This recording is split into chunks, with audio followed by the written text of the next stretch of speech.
In the world of professional wrestling, few moves capture the essence of raw power and sheer strength quite like a thunderous body slam against a much larger opponent. The stakes couldn't be higher. It's a test of strength and skill, with one wrong move spelling disaster. Hogan's slam that could be heard around the world was arguably the most famous one, but whose body slam was the heaviest? And before anyone writes anything in the comments, I will be using their build weights. Most wrestlers actually weigh less than their build, but there's so many contradicting sources, so just subtract 20 pounds in your head. In addition, many wrestlers need the cooperation of their opponent in order to lift them into position for a body slam.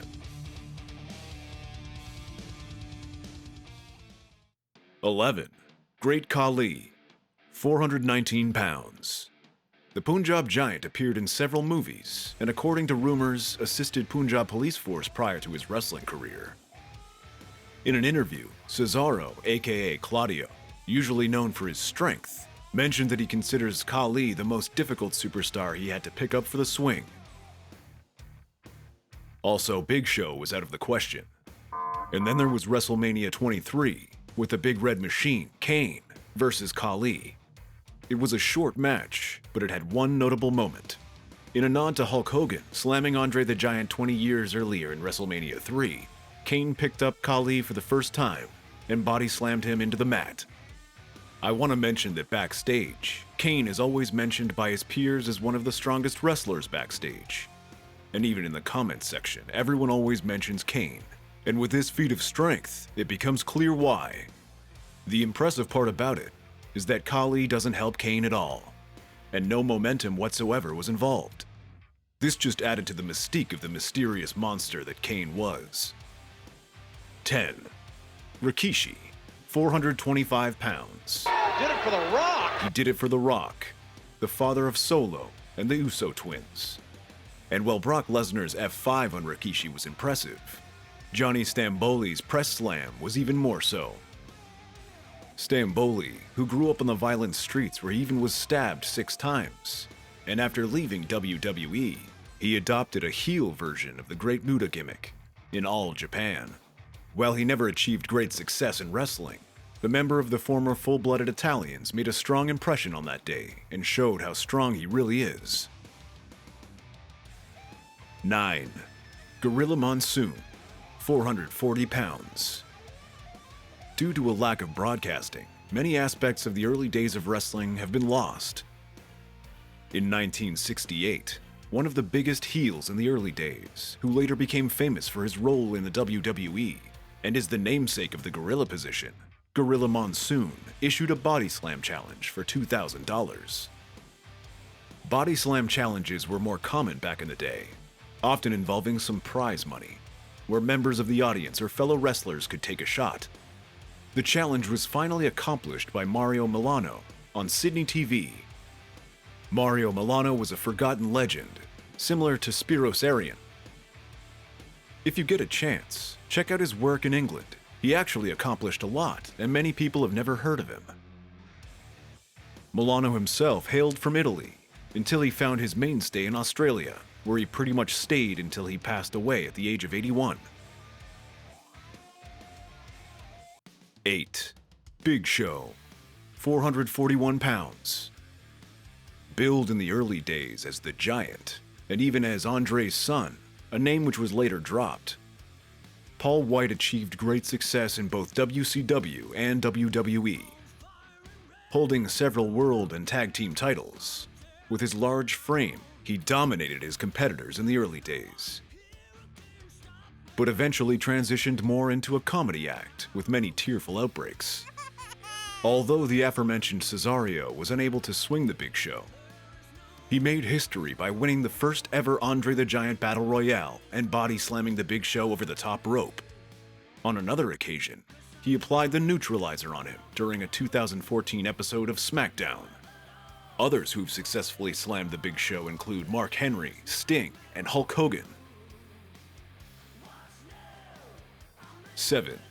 Vader, 450 pounds.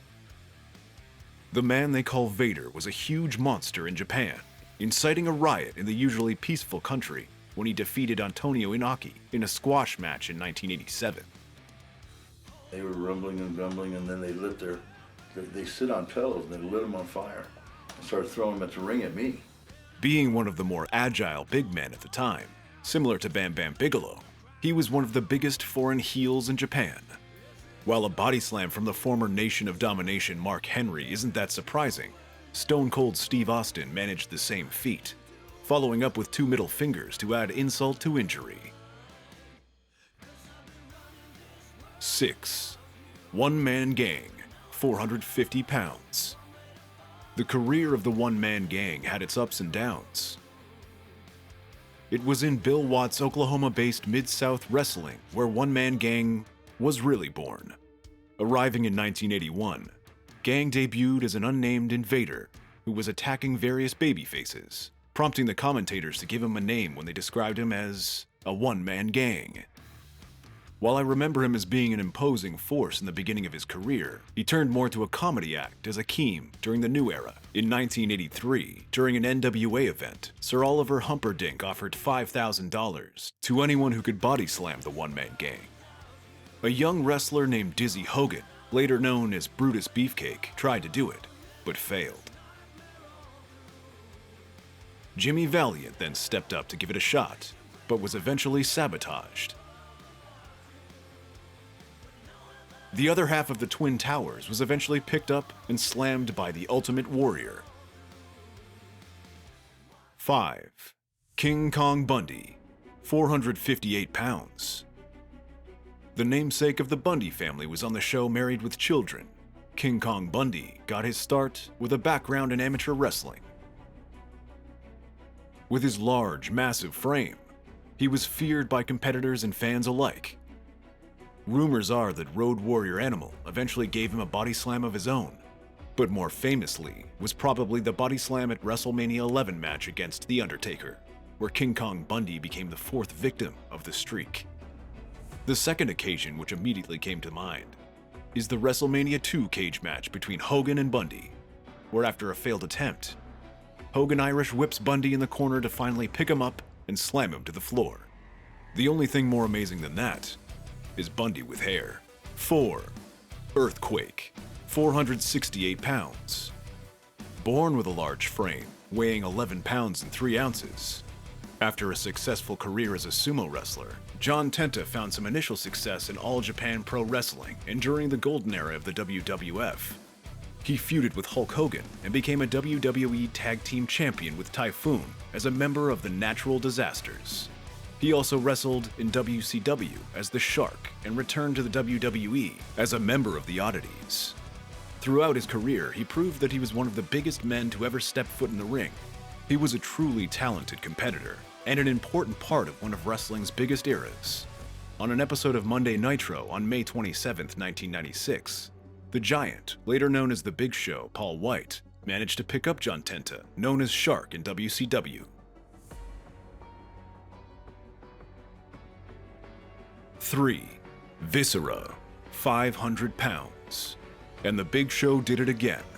Nelson Frazier, a 480-pound monster, was always one of the most intimidating superstars in the WWE, whether he was competing as Big Daddy V, Viscera, or Mabel. Frazier began his WWE career in 1993 under the name Mabel as a member of the tag team Men on a Mission.